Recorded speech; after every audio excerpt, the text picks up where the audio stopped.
Hello friends, welcome back to your own YouTube channel. तो GDP की series को continue करते हैं। In this video we will discuss how government of India estimates the growth rate.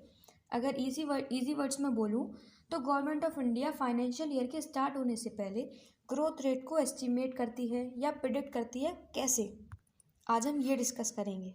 So let's begin the concept. दो economist हुए जिन्होंने एक model दिया जिसे हम हैरोल्ड डोमर मॉडल के नाम से जानते हैं। हैरोल्ड डोमर मॉडल के according saving is an important aspect to grow up an economy, यानी सेविंग एक इम्पॉर्टेंट रोल प्ले करता है इकोनॉमी की ग्रोथ में। सेविंग एक इम्पॉर्टेंट आस्पेक्ट है, कैसे डिस्कस करते हैं, समझिएगा। As the saving leads to more investment. यहाँ सेविंग वो सेविंग नहीं है जो हम कैश की फॉर्म में अपने पास रखते हैं या फिर घरों में होल्ड करके रखते हैं। यहाँ सेविंग से मतलब है वो मनी जो हम लोग बैंक में या किसी और फाइनेंशियल इंस्टीट्यूशन में रखते हैं। So more savings leads to more investment and more investment leads to more capital stock and more capital stock leads to more income generation, more GDP and more growth rate. So from the above aspect we can say that the income of a country is directly related to savings as a whole. अब GDP estimation का second aspect start करते हैं. The another aspect of this GDP concept is ICOR. ICOR. ICOR refers to incremental capital output ratio. As the name suggests, ICOR is the ratio of investment and the output. It is the extra amount of capital that needed to generate 1 unit of extra output or 1 extra unit of output. मतलब किसी भी product की एक additional unit या एक extra unit को produce करने में जितनी एक्स्ट्रा अमाउंट ऑफ कैपिटल लगती है उसे आइकॉर बोलते हैं। एक रेशियो में जितनी एक्स्ट्रा अमाउंट ऑफ कैपिटल लगे उसे आइकॉर बोलते हैं।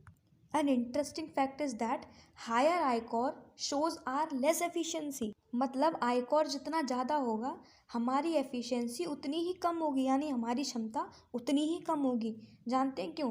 क्योंकि जो कैपिटल हम लगा रहे हैं उसको ऑप्टिमली यानी कि उसकी कैपेसिटी के अकॉर्डिंग यूटिलाइज नहीं कर पा रहे हैं और हम ज़्यादा से ज़्यादा कैपिटल उसमें इन्वेस्ट करते जा रहे हैं।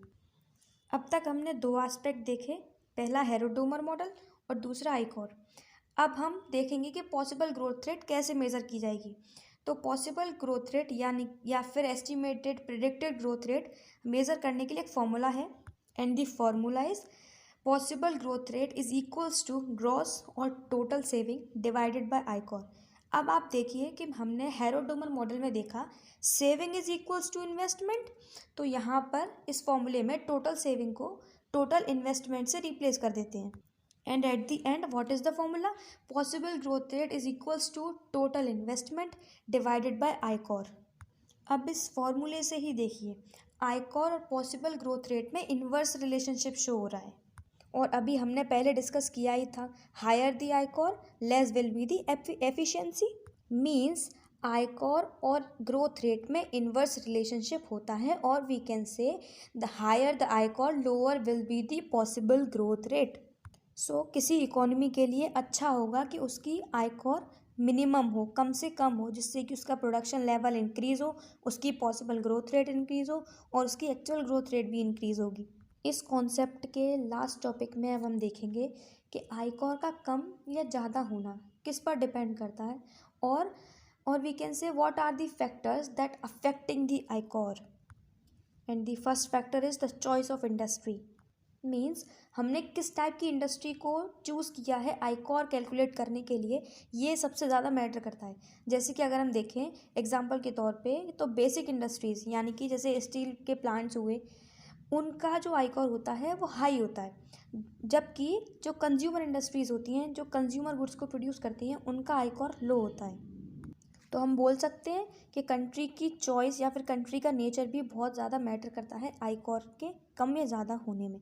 Now second aspect is time and cost over run. जैसे हम देखते हैं कि अगर लॉन्ग रन में देखा जाए तो आइकॉर कम होता है, जबकि शॉर्ट रन में आइकॉर ज़्यादा होता है।